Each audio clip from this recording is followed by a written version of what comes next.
Welcome to the Men Unplugged show. Get ready to plug in and recharge your life, family, and career while igniting your faith in Christ. Now, here's your host and champion of helping men live with passion and purpose, Jeff Jerina.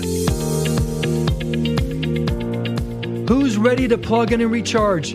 Jeff Jerina here with episode 72 that I'm fired up and ready for you to listen to. You know, more than likely, at some point in your life, you or someone you know will be faced with some type of personal tragedy or disaster, whether it's the loss of a loved one, being fired from your job, a divorce, financial crisis, or even being diagnosed with a terminal health issue. Whatever life throws at you, your faith that God has everything under control is what's really going to help you weather the storms of life. So what does that look like? What's the role of faith in the midst of one of these battles?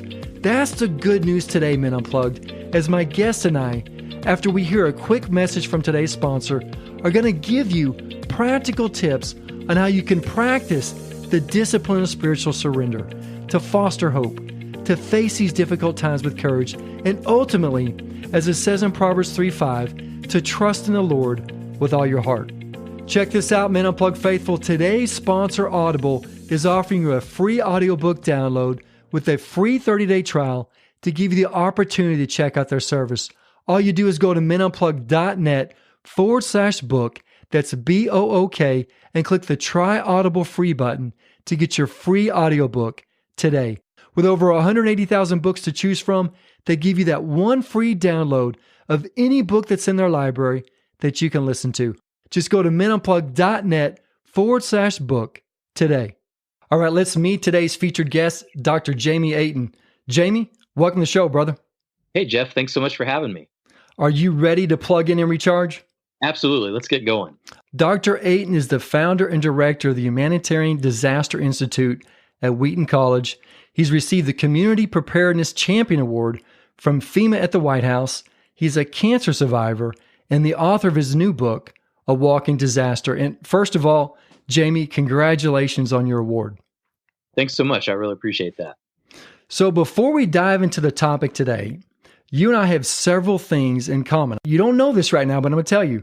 For one, we're both hurricane survivors. When I was, really? Yeah.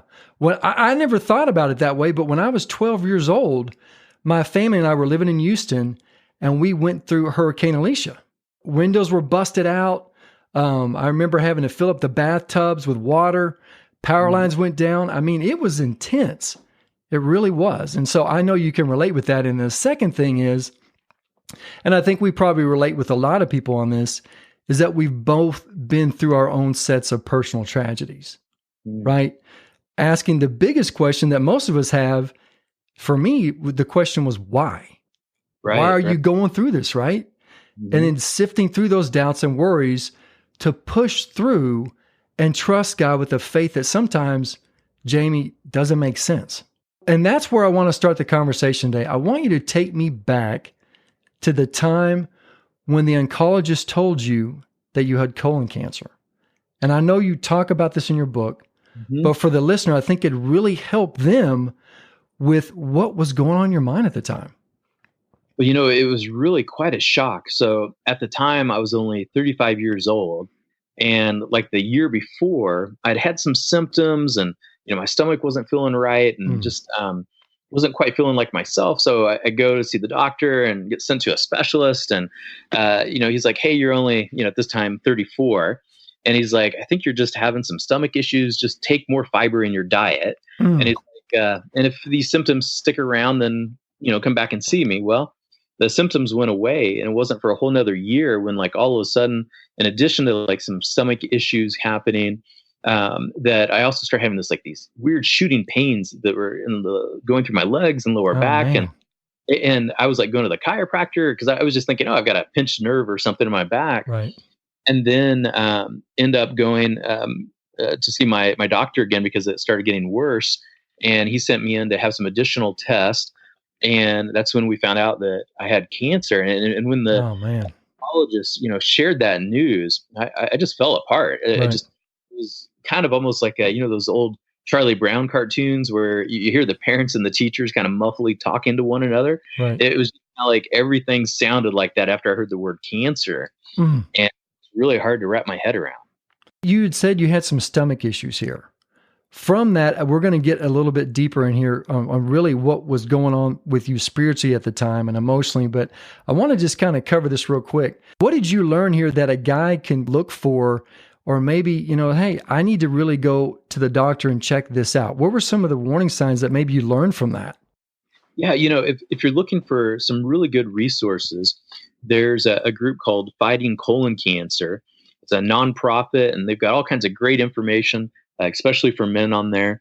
And really, I think the key thing is looking for persistent symptoms that, Right. If your stomach keeps bothering you, like I kind of grew up with a family where, there was some anxiety and stuff where it's kind of common to have kind of an irritable stomach.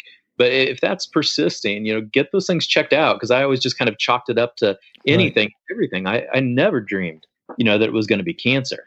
The topic that we're talking about here is the role of faith and how that helps you through a personal disaster.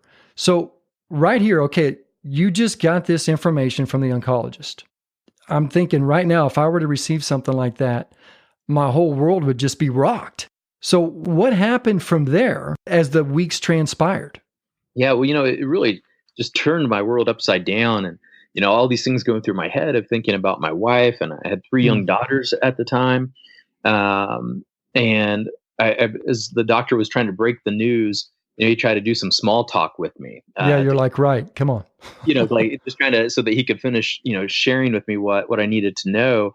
And so he asked me like what it is I do for a living. And I said, well, I direct this disaster research center, and kind of pauses. And like with his best bedside manner, he goes on to say, well, you're in for your own personal disaster. And that's really what it was like for me. And at the same time, hearing those words were helpful to me, because it helped me realize that in the same way, like a natural disaster hits, when we face like our own personal disaster, that this time the disaster was happening within me. Like Katrina, I was able to evacuate.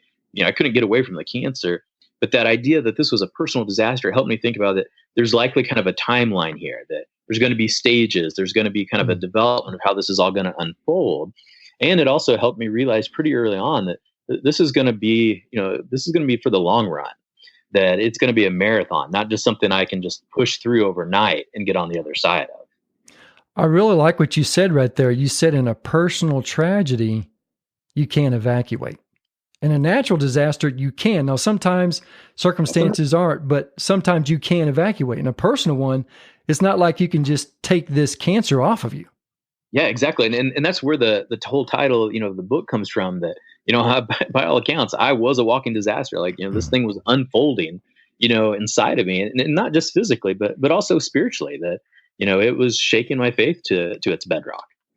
So how often did you want to just give up? I really want to ask you this question here and just say, Lord, just take me. Yeah, there was different points, and that point where, and I vividly remember exactly that moment. It was where I had so after I found out I got the diagnosis, it was over the summer.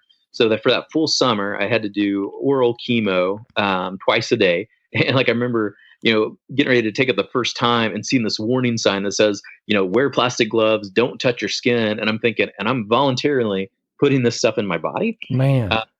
So I had to do that 5 days a week, twice a day. And then I was doing radiation every day.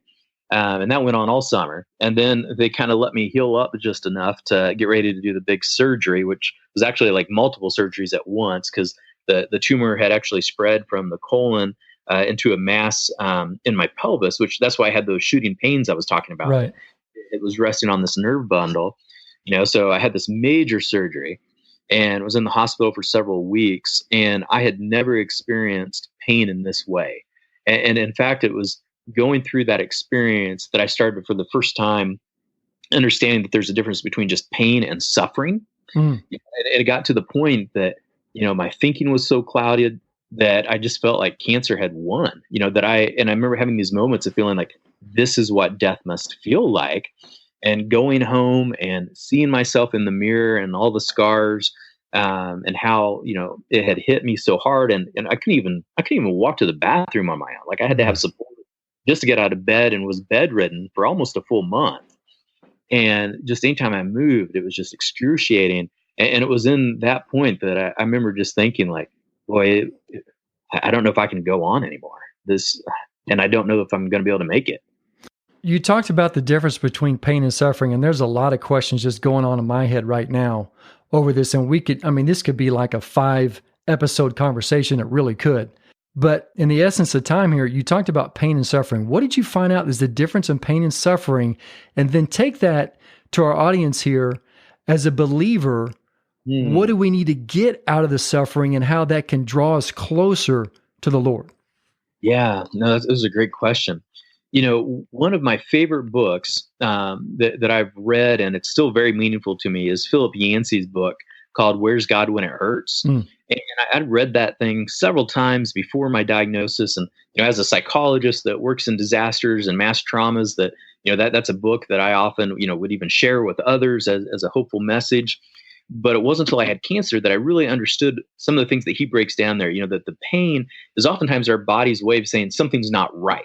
Right. So like when I had those symptoms, I grew up on a farm and, this very kind of blue collar background. And, my dad literally went to work by pulling himself up by the bootstraps. Like, he always had his old leather Red Wing work boots. And that's how every morning started for like 35 years. Right. So I grew up in that mentality of like, well, you just got to walk it off, and shake it off. And, right. But oftentimes that pain is telling us that we need to give attention to something, that something's not right. But also pain tends to be much more passing, right? Like, you run your leg into something, it hurts, and boy, it doesn't feel good, but it's going to go away. Suffering is when that pain, it just feels like it's never going to end. And it starts compounding over time.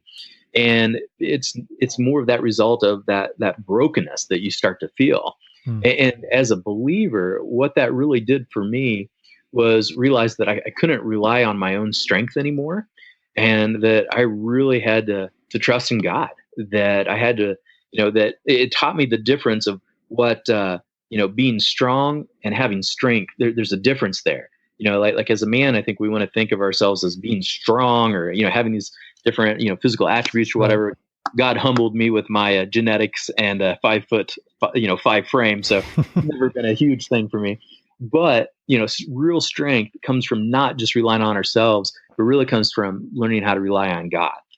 And, as a guy, we want to have the solution. We want to be the one that's stronger than the next guy. That's just how we are. So I want to talk a little bit here about the suffering here before you really had this realization that, I really need to put my trust in God. Throughout this whole thing, I'm thinking you're probably asking the question, why? Oh, yeah. Well, you got to be asking that. I mean, most of us, when there's a personal tragedy, we're asking, why me? Why God? What do I have to do? So what was it that finally gave you comfort that you may never get the answer to that question on this side of heaven? Because we know that ultimately this is where faith comes in. Yeah, exactly. That in my case, I was asking all sorts of why questions that, why is this happening? Why, so like I have some family members who have struggled with addictions and, I've totally stayed away from those things. And it's like, I've dedicated my life to trying to help others in disasters. Like, why is this happening? And I remember offering up those prayers and questions, and then even the why questions of, is it because I drank, well water that maybe had pesticide, in it from the farm, or, was it because of this acne medicine I took in high school that had been linked, to cancer in younger folks.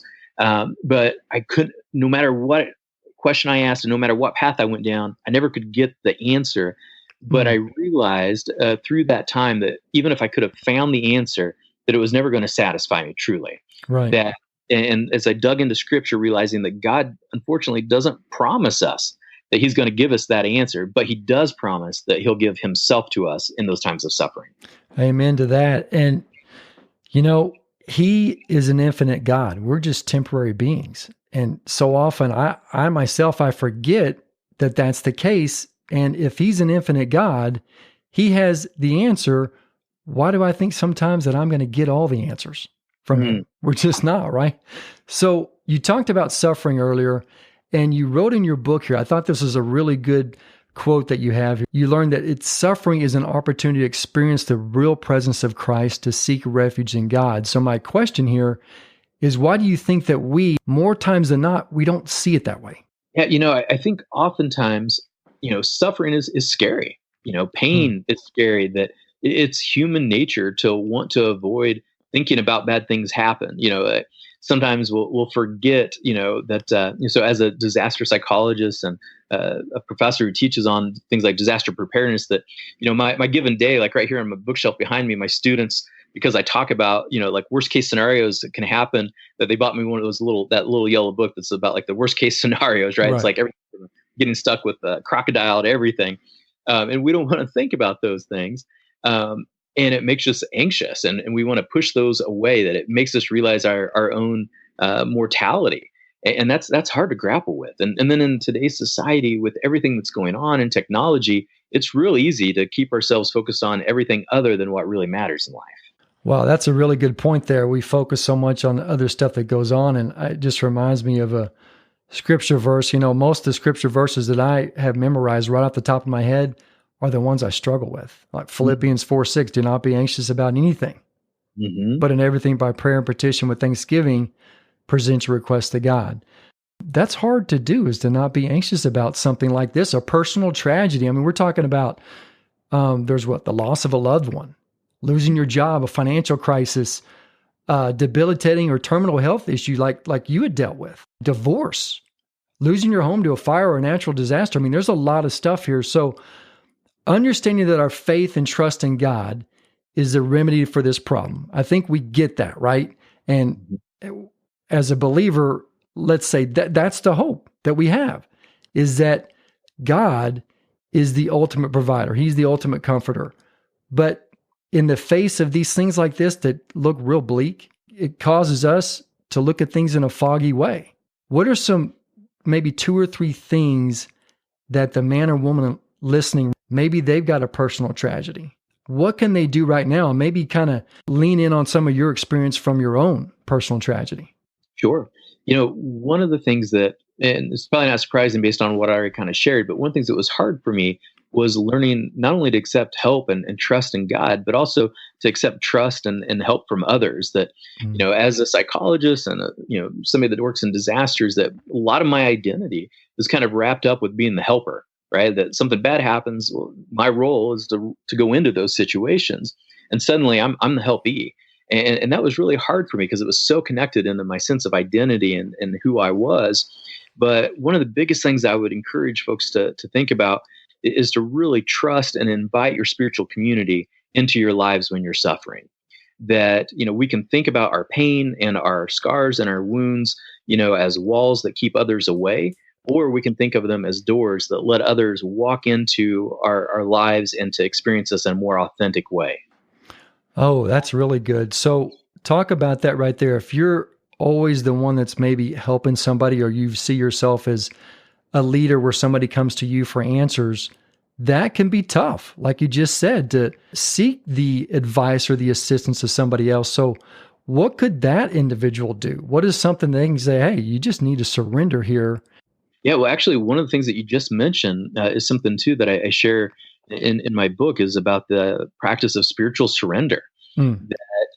That with that comes a wisdom of knowing what we have control over, what we don't have control over, that we can be able to give to others, and what we need to give up to God. So I think spiritual surrender, practicing that daily, is so important. It doesn't mean that you're just waving a white flag, and spiritual surrender isn't like the makings of a bad country song. That we still do what we can, but then that we also know that God's going to work through others, and that He's also going to work in our lives to carry us when we need that. Something else that was really important for me was also practicing the virtue of gratitude. That, boy, it can be hard to find anything to be grateful for in these times. But I remember we had this one evening where my family's sitting around the dinner table, and my wife asked all of us, like, what's one thing you're grateful for today? What was the best part? And as we just kind of talked through that, it reminded me that, there's still good, even in difficult times. Well, you actually, if there's a country singer listening to the show right now, you probably just gave him a title for a song. I think that's actually a pretty good title. Now, you talked about this surrender. Explain to me a little bit more what that looks like, or what it can look like. Yeah, well, for me, there was this moment that came So I'd had the surgery and was starting to recover just a little bit. And it was a really long, tough recovery from that surgery. It took me a long time to literally get on my feet again. And then just as soon as I was able to, I had to then start another 6 months of drip chemo. And it burnt me to, I mean, it was like a scorched earth policy that, I mean, that's even kind of how my oncologist described it, that we're just going to try to do everything we can, to throw everything we can at this cancer, what might be left. And it just really just kind of put me in the ground almost. And there was this one day where I actually had just enough energy that I was like, oh, I can help out by actually taking the trash and the recyclables to the curb. So that's where I was in terms of, like, that was an achievement at that point in my life, that, to be able to do that and get back to the house, if I could, that was a win. And so I pulled out these big blue, containers out to the curb. And the whole time I'm praying, God, please take this cancer, please heal me. And I'm just asking and just begging him to take this from me. And then as I drop it off at the curb, and this is in winter here in Chicagoland. And it's cold there. Oh boy, is it ever. And so, I'm like all covered up. I probably looked like I was about ready to rob somebody's house, that, I was so covered up in, my black toboggan and, coat and everything else. But the reason why I shared that it was winter was the chemotherapy I was on caused neuropathy. So I had like this incredible cold sensitivity that just felt like, as the wind hit my hands and feet, like little razors. And then, like, I couldn't drink anything cold. And as I got to the curb and I set down those trash cans, my scarf fell from my mouth and covering it. And I took in this big inhale of cold Chicago air, and it just felt like I was gargling glass. And it was in that point that I started wondering, like, does God hear me? If God does hear me, can he answer my prayers? And even to the point of asking myself, is there even a God? I was just hurting so bad and was so tired. And then went on into the house, and I just kept praying. And right as I got up to my bedroom, I found myself, I just dropped to my knees, and my prayer changed. That it went from, God, please heal me, to God, please take care of my wife and daughters if I'm not okay. And in that moment, I just had this incredible sense of peace that God was still with us, and that I realized that spiritual surrender isn't passive, but it's actually one of the most willful and obedient acts that we can engage in as Christians. Well, I really appreciate you sharing that, because you talked a lot about surrender. And what I was thinking of when you shared that was, in that time, your faith had to increase. If it was going to decrease, you really had no way out.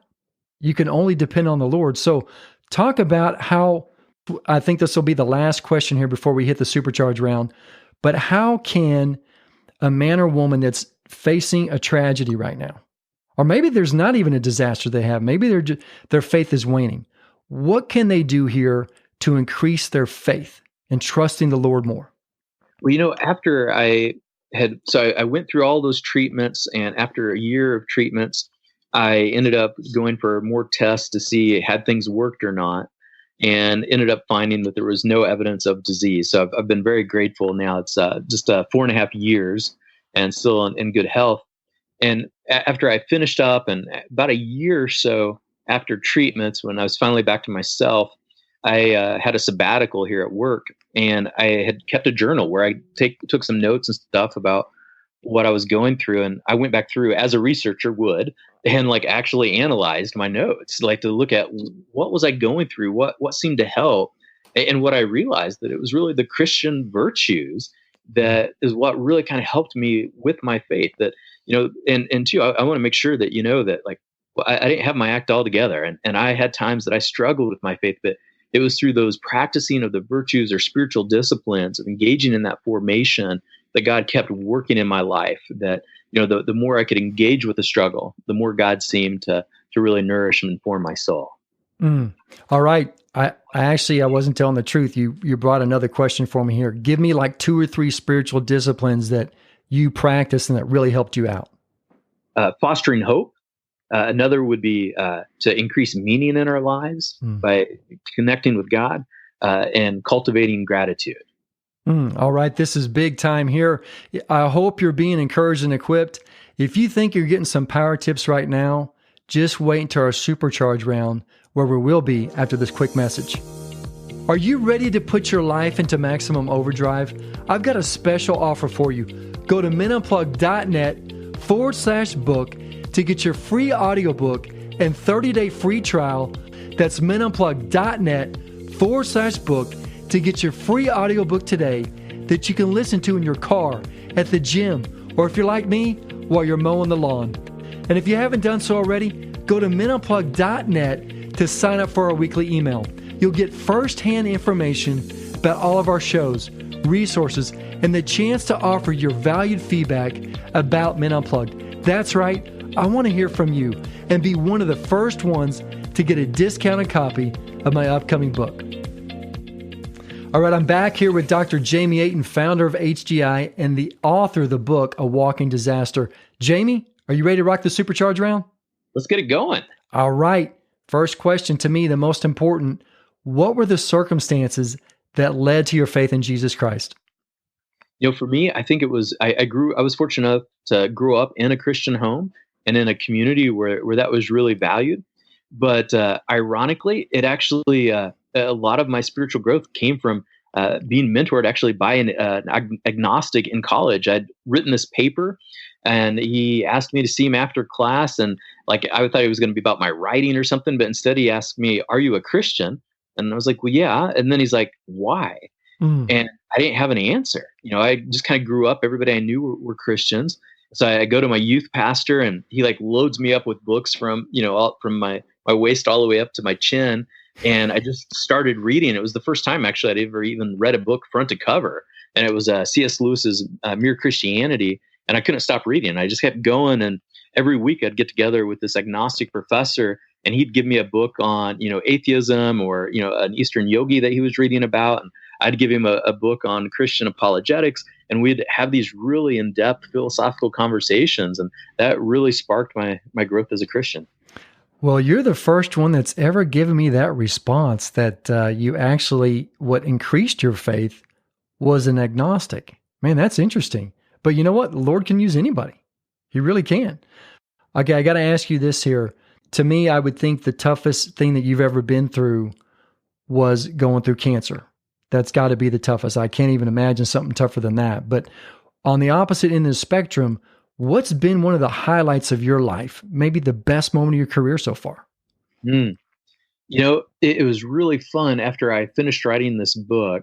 One of the things that I sat down, I'd got an email from my publisher and they said, "Oh, don't forget, you've got to send in your acknowledgments." And so I was like, "Oh, okay, I'll sit down and, that'll take me 5 minutes." I ended up spending a good part of the day, and I may have like set a world record for like the longest acknowledgments ever. Because as I was working on that, I was just thinking about, my wife and my daughters and my family and all these people that shaped that. When I think about my story, that all of these people spoke in, and I'm just so fortunate to have had all these great relationships in my life. So I think one of the biggest highlights though, is just thinking about the people in my life, especially, my wife and my girls and be able to watch them, grow. I try not to take these. It's been a little over 4,600 some days since I found out I was cancer free, and I've been grateful for every one of them. Praise the Lord that you are in remission. I mean, that is a miracle in itself. And that, to me, that's a testament of how the Lord works in somebody's life. And you're talking about acknowledgments being long. I think I might be right behind you. Mine's going to be pretty long. So, okay, I want to ask you this here. If you could go back to high school or early college days, I'm not talking about your days getting your PhD, but early college days, and give yourself some advice, what would it be and why? I think it would be to establish a good rhythm in life. So when I was growing up, I wasn't even sure if I was going to get into college. So I'm a first generation college student and did not do very well in school, but, started developing had good relationships with mentors. And so I guess it's twofold. One is seeking out good mentors, and then that rhythm that, I don't think you can have a true balance of everything working out just even between life and work, but you got to know when you can ride the surf and know when you need to get off the wave and have some downtime too. Hey, I've never surfed before. Have you ever surfed before? Well, maybe that's not the best analogy if you're picturing me surfing, but I can do it well. No, I like that. I really do. I was just thinking, we just got back from a trip to Maui. My in-laws actually paid for the trip. We would not have been able to go. And it was the first time I saw surfers, actually real surfers opposed to watching on the movie. So I was like, man, this is actually real stuff. I've never seen it before. So what has being a cancer survivor taught you about your own life other than the role of faith? Well, one of the things that was really interesting to me as somebody who studied resilience was that, like kind of a common lay definition is this idea that resilience is our ability to bounce back, right? Like you put a beach ball underwater and it bounces back up. And that's kind of how I'd always thought about trying to go through, this difficulty of cancer. And it was failing me. Like I wasn't bouncing back. This was going to be a long road. And then it took me almost a year before I kind of got back to myself in some ways. And what I realized that resilience is trying to get through something to get back to life. But what cancer taught me is that it's important to learn how to live life even in the middle of those hardships. And that's something that I've tried to apply moving forward in my life. That can be hard. It really can, especially when we've got so many things that we have to do. I mean, with all the technology, everything goes so fast. You have to give everybody an answer so quickly. And I think that's a really big lesson right there. We just have to enjoy life. What is God showing you right now?